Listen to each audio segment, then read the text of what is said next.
lane to go grab a quick cup of coffee. It's just for a minute. They're not going to get a ticket because the police isn't there. Well, that minute slows down bus travel for 1, 2, even 3 busloads of people. It's terrible. What's great about what's happened in New York when they've done this, again, it's not expensive. We're talking in the single millions of dollars, even in a big city like New York, is that not only has bus service sped up on the lines that have adopted it, but most of those people who get tickets only get one. They learn the lesson, they realize they're going to get penalized, they don't do it anymore. No one's trying to stick it to people who are in cars. You're just trying to make sure that people obey the law and don't slow down those who are reliant on bus service. I love automatic bus cameras. And so this is another article I wrote, sort of like as the bookend, again in City Lab, basically saying like, it's time for some cheap and boring mobility solutions. I think this is actually where the future lies, even if for a casual reader of the news, this may not be what you're initially thinking about. So I guess I'll conclude by pointing to what I think is something that's ironic, which is if you project what we're talking about with mundane mobility, which means basically creating space for pedestrians, space for bicyclists, keeping people safe, and basically just like blow it up, give it like a steroidal expansion, if you will. What do you end up with? Anyone want to shout out, what city do you think of outside the US that's done the most to create safe spaces for people walking and biking?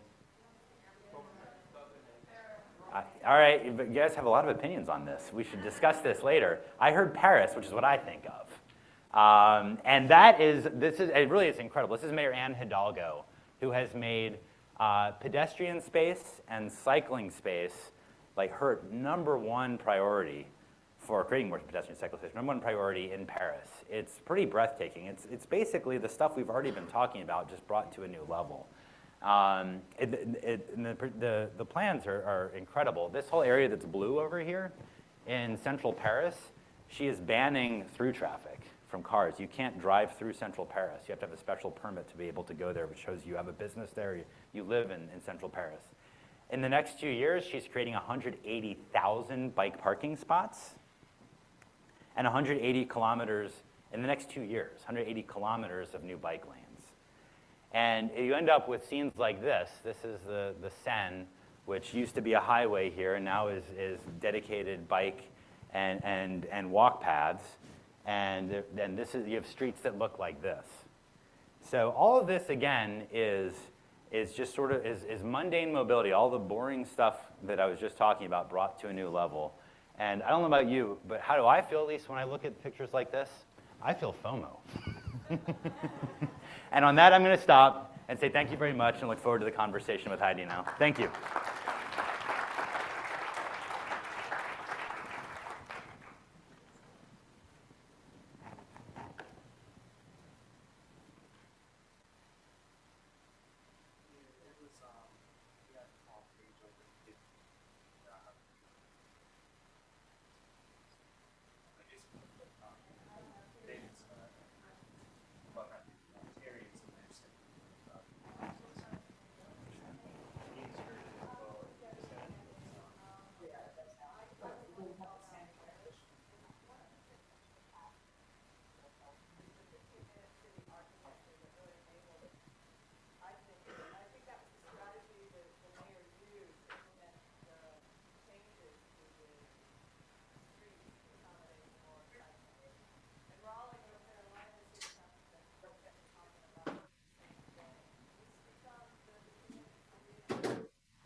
Yeah, boy, that's another one that's going to take like a full beer or two to really get into. That's okay.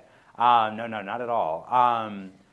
So do people here, quick show of hands, who knows what a 15-minute city, the concept is?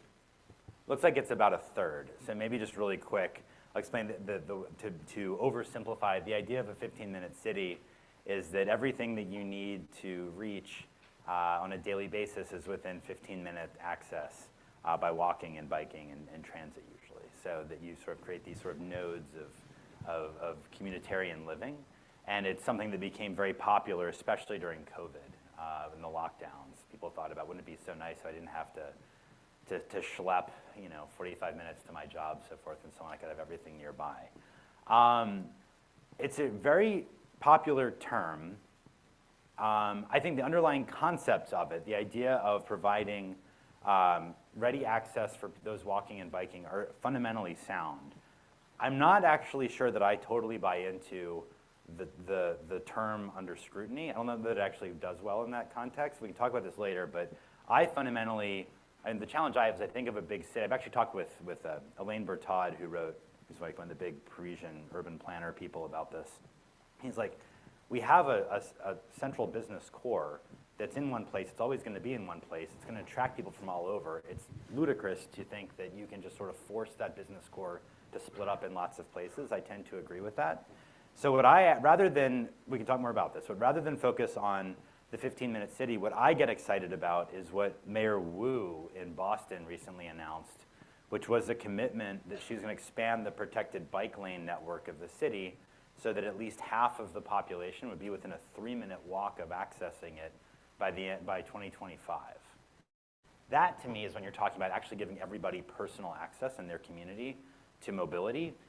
I'm not totally sold on 15-minute cities. Perhaps you can convince me afterwards that I'm missing something. Morning, sir. Sidewalks, I think, are fantastic. They keep people safe and get moving around. However, many of them are accessible. There's federal civil rights law of 1990, and there's this act requires them to have ramps if they then or been settlement. But here we are 32, 33 years later, we're still not following federal civil rights laws. There's no enforcement by the Department of Justice, very little enforcement by the Department of Justice unless you complain. Why can't we follow the law for 3+ decades? It's embarrassing as an American, right? This is a problem all throughout the country. Like Los Angeles has been sued repeatedly over this. You may know that. I would say, like, fundamentally, God, you guys are asking questions that take like 10 minutes to answer. Imagine if 1964 we said the Voting Act will happen, okay, voting rights. Yeah. It'll happen later in the 90s and the aughts. Can you wait another generation? No, it's ridiculous. No, for me, and I wrote an article about sidewalks a couple of years ago, and by the way, there's very little literature about sidewalks. There's few people studying it. Like there's very few public officials that have made sidewalks even a part of their campaign, like platform. It's something I think is a huge missed opportunity. But what I've concluded is like one of the fundamental problems is that we never really developed a consistent funding mechanism for sidewalks in the United States. This is one of the big problems. In some places you have the person who is like the abutting landholder is responsible for maintaining the sidewalk. So then imagine what happens if you're in a community that's especially if it's low income, that you have vacancies. There's nobody there at all. No one's maintaining the sidewalk at all.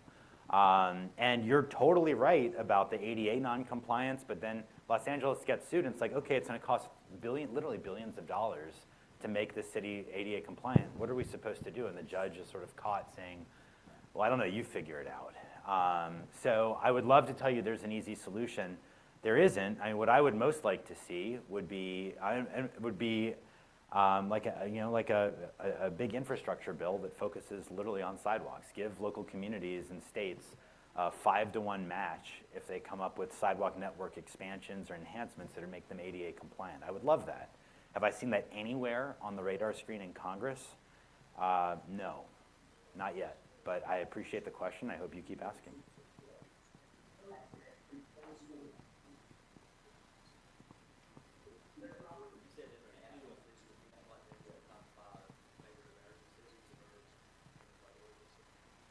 Well, the one where I would really keep an eye on for what's happening now is Boston.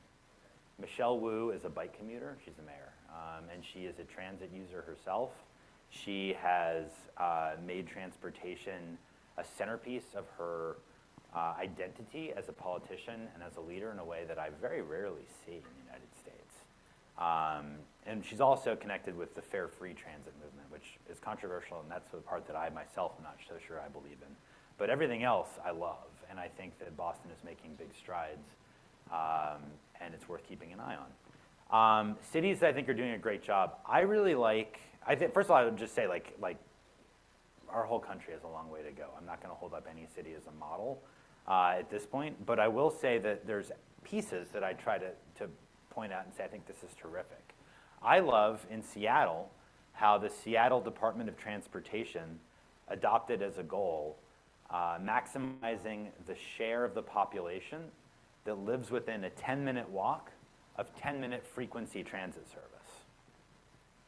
Right? That lets you really think about where to invest your transit service to reach the most number of people, and where are the most critical sidewalk gaps. So we're talking about how cities really lack sidewalks. You can't fix everything at once anywhere. Okay, well maybe a good place to start is what are the places that are really necessary to access what are called trunk lines for bus service.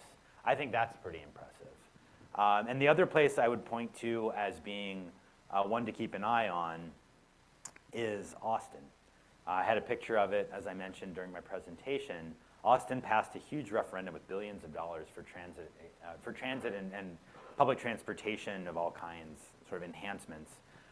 They have interesting things like bike shelters that are weather protected and secure at commuter rail lines, which I think is pretty cool. You don't see that in the US very often, usually more in Europe.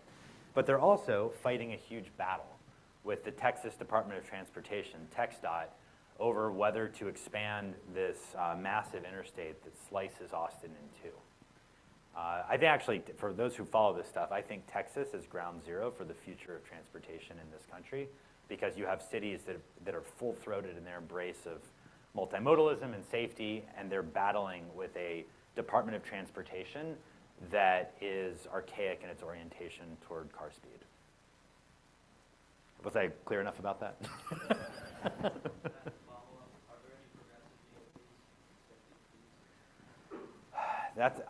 State DOTs are getting better. They have been a punching bag for people like me for a long time.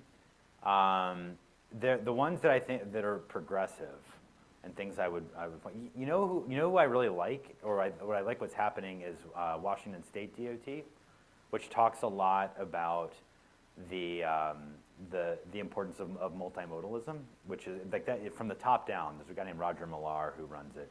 I think it's really impressive to see that, and he doesn't subscribe to the sort of like technocentrism that some other state DOTs have really fallen for. Who else would I point to and say I really like what they're doing? You know, actually I will give you one, Nevada. That may be a little surprising, but having spoken with some folks who run Nevada DOT, they are very clear about how they're trying to get support from state legislatures, at least the top people at Nevada DOT. What they're really trying to do is to break this cycle where local officials say, we have congestion because Nevada's growing, like North Carolina.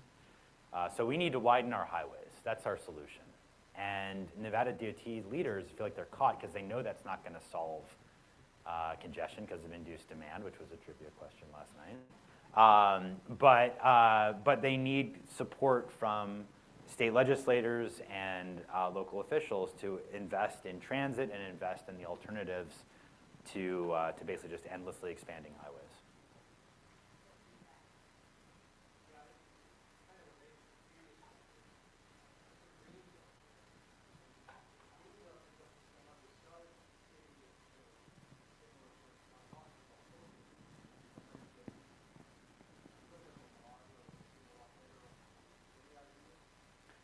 For a smaller city that is doing really good stuff. Yeah, yeah. Did you want one on like the eastern side of North Carolina? Yeah. I wish I could have one for you that way. You know what I'll tell you is, I don't have a perfect answer for you. And actually, if there's somebody here who thinks that I'm missing something, please tell me. I would love to know afterwards. I'm sorry? Greenville, South Carolina. I've heard good things about it. I've not been. I've heard that. But what I was going to say, something I think is Carborough. I've heard of it. I feel like it's near Chapel Hill where I grew up, but I'm not sure. But no, what I actually think is a really fascinating place, which to be honest is probably not a model for Greenville because it would emerge much later than Greenville. There's a town of 45,000 outside of Atlanta in the exurbs called Peachtree City. Anybody been there by any chance? A couple people, yeah. It was built in like the 50s or planned in the 50s. It's been expanding since. But there was all these subdivisions, right? Like a lot of southern suburbs have been built that way. But in Peachtree City, they built these sort of connecting paths to link the subdivisions together. Although it wasn't the initial plan, those multi-use paths, which are not, you can't drive on them, have become this like breeding ground for golf carts. Peachtree City has 13,000 households and 10,000 plus registered golf carts. We all laugh, but it's kind of fantastic. If you think about the amount of space that's conserved, the lower likelihood of hitting someone and hurting them or killing them. In a golf cart, you're not going to do a lot of damage at 20 miles an hour in all likelihood. And there are these pictures, you can find them online, of like the high school parking lot just filled with endless golf carts.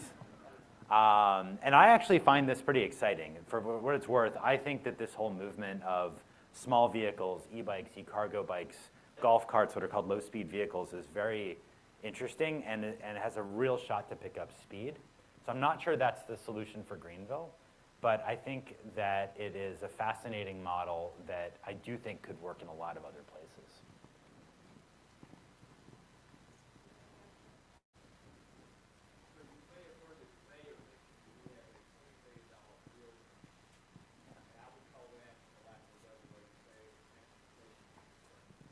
Sure.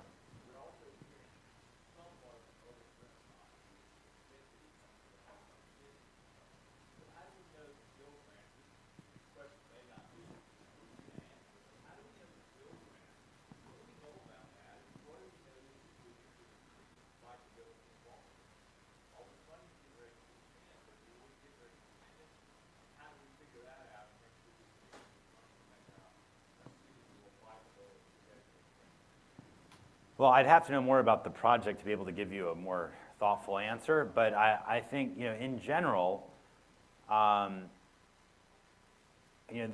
this is why I think it's, I know a lot of you represent biking and walking advocacy groups in your communities. I think you guys play a really powerful role in that way, being able to communicate with local officials who are, let's be honest, most people drive around, they don't bike for transportation or necessarily walk for transportation. But the multimodal advocates play a really important role in many ways, but one of the most critical is just explaining what is actually useful to somebody who wants to use their own 2 feet or more likely a bike to get around. And this may seem totally obvious and intuitive, but it's like you see these jokes, or even like some of the bigger cities in the US, where you look at the bike paths that have been created, especially those protected, people joke that it's like somebody took some spaghetti and just dumped it on a map. It's like a little piece here and a little piece over there and a little piece here. It doesn't actually create a network. It doesn't actually help people feel safe getting where they want to go.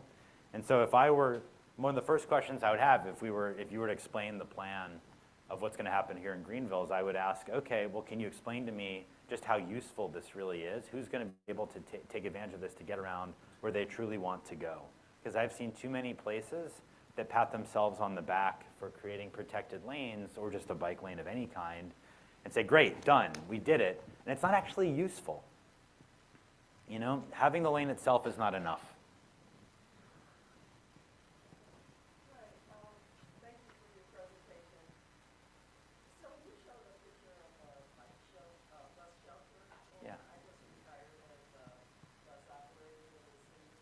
Yeah.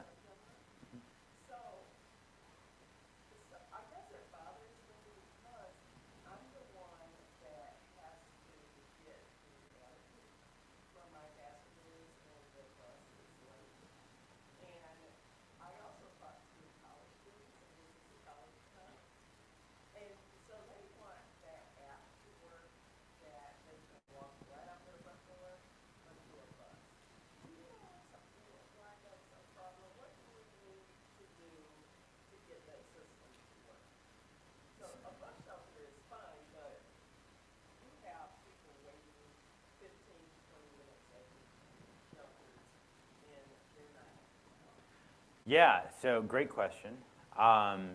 There's a number of studies that show that time is bendable in the sense or it's relative in the sense that people who are comfortable as they're waiting imagine themselves waiting less than they actually did, whereas those who are uncomfortable think they've waited more. That's one of the values of the shelter. So in other words, if you've got a roof over your head, 10 minutes might feel like 7, whereas if you don't, 10 minutes might feel like 15. To your point, though, about people being frustrated when the bus is not arriving when it's supposed to be, That's actually one of these huge areas of technology investment and innovation with some startups that are working on it. Part of the problem has been, well, there's a number of problems. Part of the problem is that until relatively recently, virtually no buses were able to actually ping in real time where their location was to the central dispatch in a way that could then be turned into a sort of data feed that would be accurate in projecting arrival times. Like that's getting better now with something called GTFS, which we could talk about later, but it's still, frankly, a work in progress in a lot of places. I can't speak for Charlotte specifically, but it's a work in progress. But what really makes a big difference in terms of reliability of service, I'll tell you what, it's not technology, it's having dedicated bus lanes so the bus doesn't get stuck behind cars. And that's something that I know is politically sensitive, but this is what happened in New York City when 14th Street became in Manhattan became a transit way where buses could go and you could walk or bike, but no cars were allowed.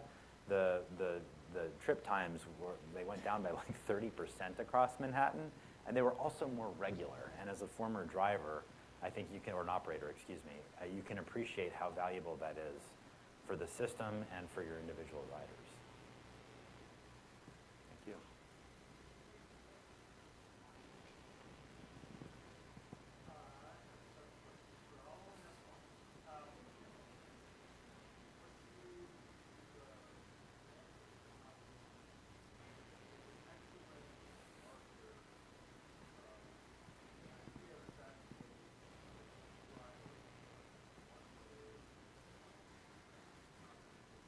No.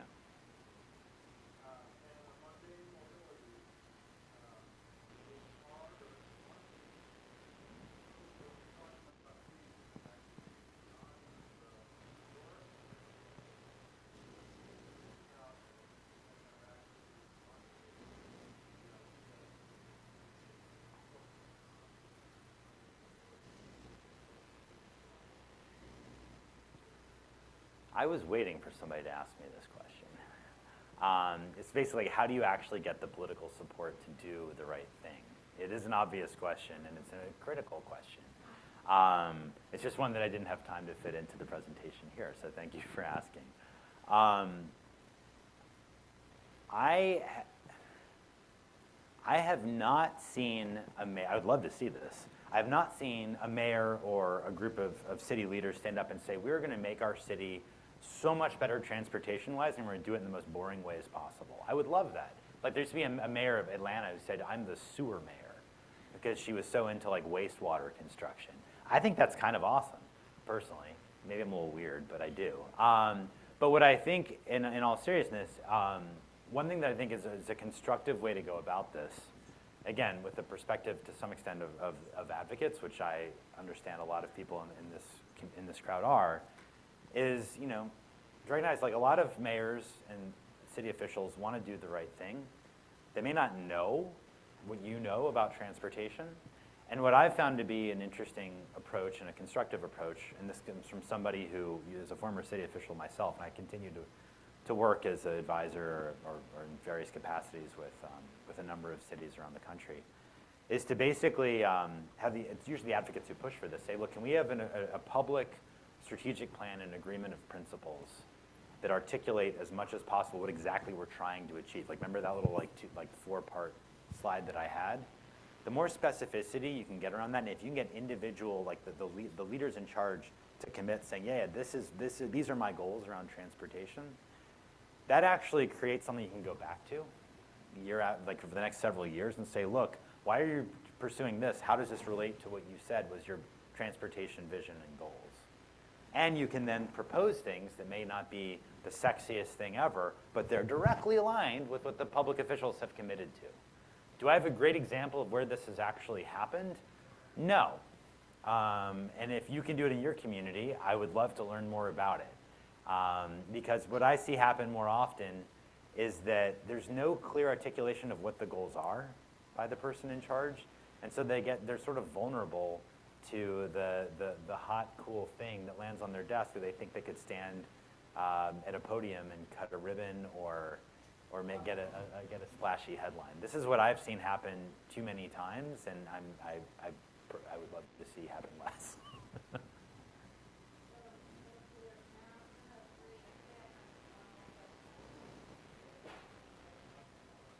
Yeah, first off, the man that shall not be named is providing my internet and my rural phone, so can't thank her anymore.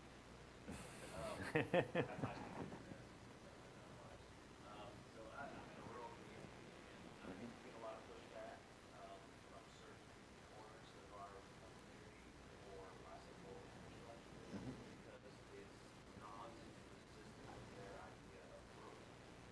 That they think it's aesthetically or taking too much space or land.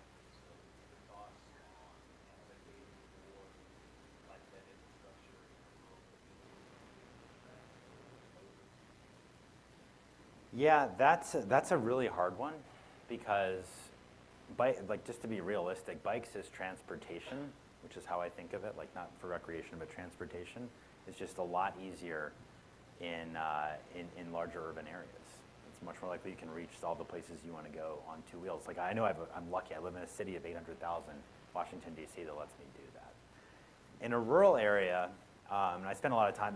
I do spend time in a few places that are just a few thousand people in population. What I've found to be the most constructive way to approach it myself is to basically talk about a node and say, yeah, like people are going to have to drive here. That's just the reality to get around.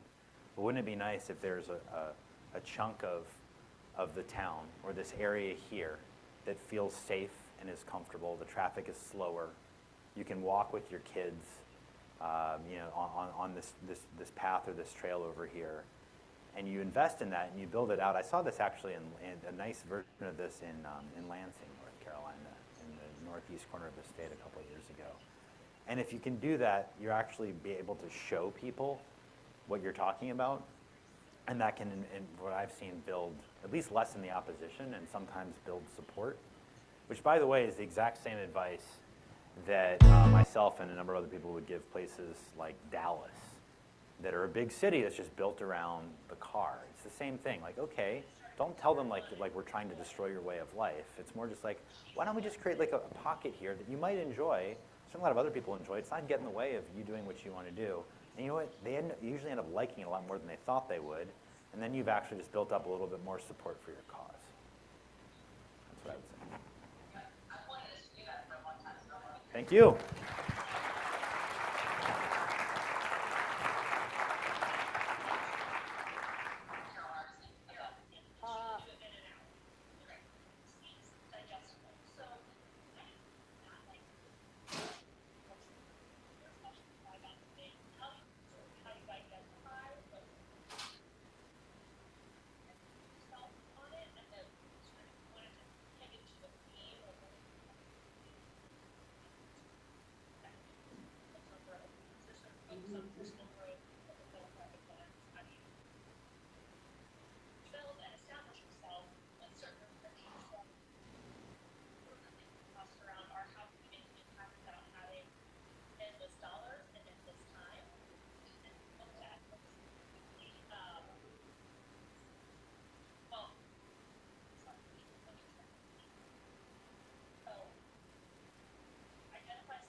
No, I was agreeing, it's like, it sounds like a pathetic.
The white cup with a green stripe goes in compost. Not the lid. Yeah.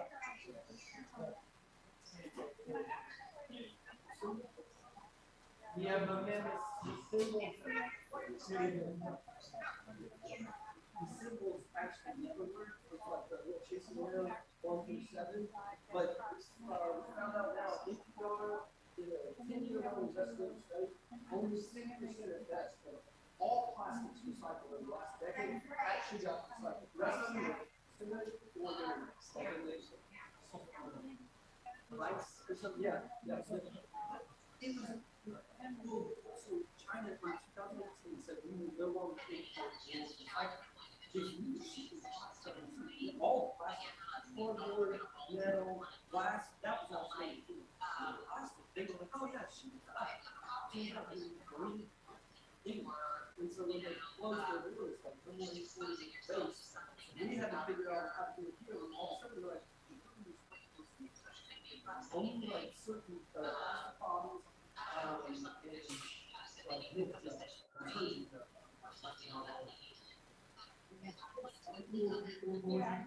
Yeah.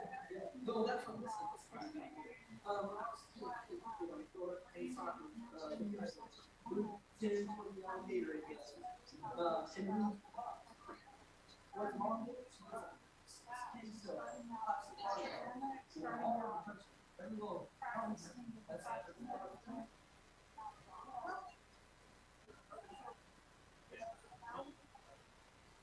Let's go buy it.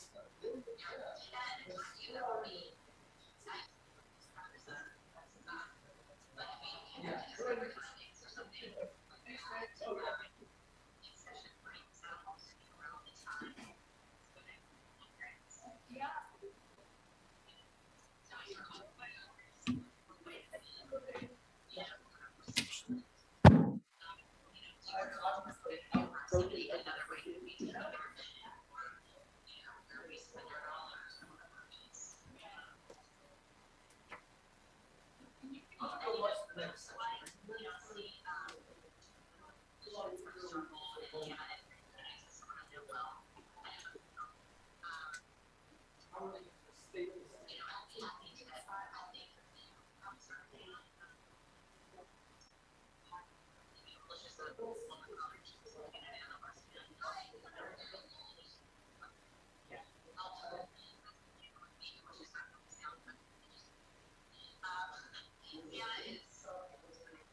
angry at the feedback, getting people. So could actually do something personally. I think that's a accessibility. How it's low cost, low time, everybody wants that, but that really scare people off.